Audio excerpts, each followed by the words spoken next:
Is the 2022 Mustang GT worth buying? I'm going to leave it up to you guys. We're going to discuss a couple points here and leave it in the comments. Let me know what you think.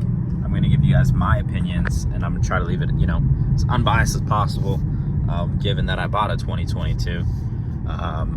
But this is kind of my standpoint on it and how I feel about it and why I ended up getting a 2022.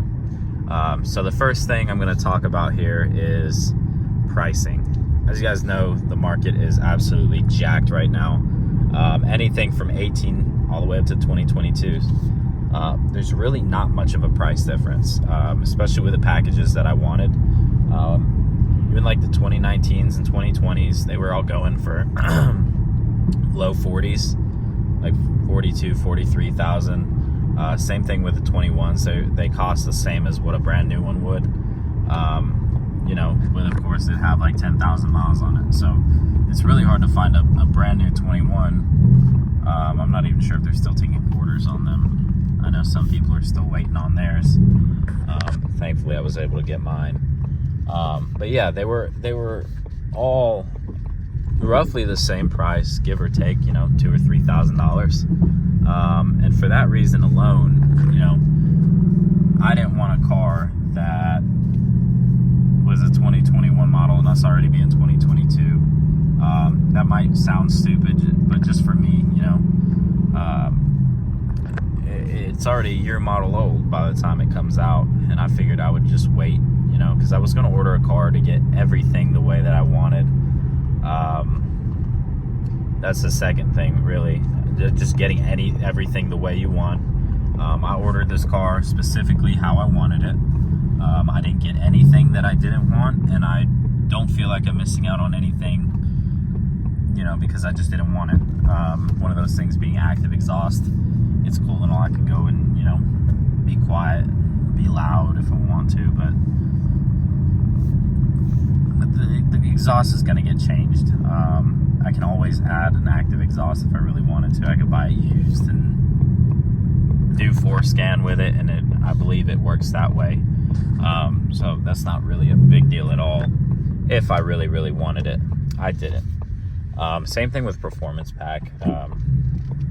It wasn't worth the $6,000 difference, and you can't pair the Performance Pack with the Black Accent package, and that was a must for me. So that's number two. Just getting it how you want it.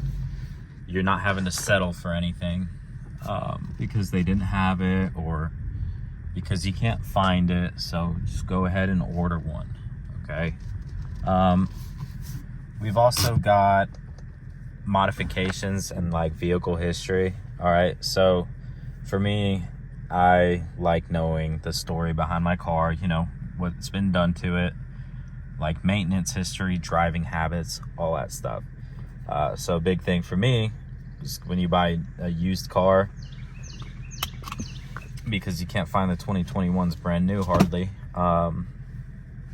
is knowing how it's been driven.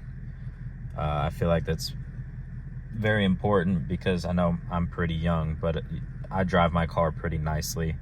But you do have, 18 all the way up to 40-year-olds that'll beat the snot out of these cars, and when they feel like it's about to break, they'll go and trade it in, or they'll hit something and they'll just get it replaced half-assed, or they just won't put it through insurance, yada yada yada. I like knowing how that stuff works.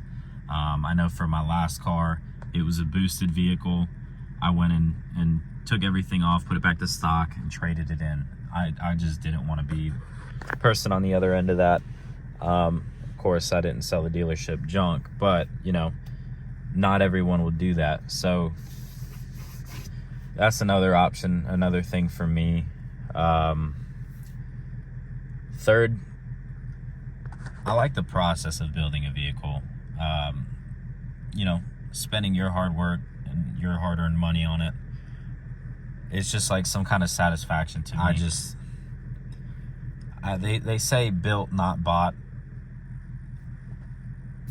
I'm not going to judge you if you bought like a built vehicle already, but I just enjoy doing that stuff. And that's it. I just, And as far as the whole 10 horsepower goes. You don't notice that. You won't notice it. I'm not even sure if you notice it on the dyno. I'd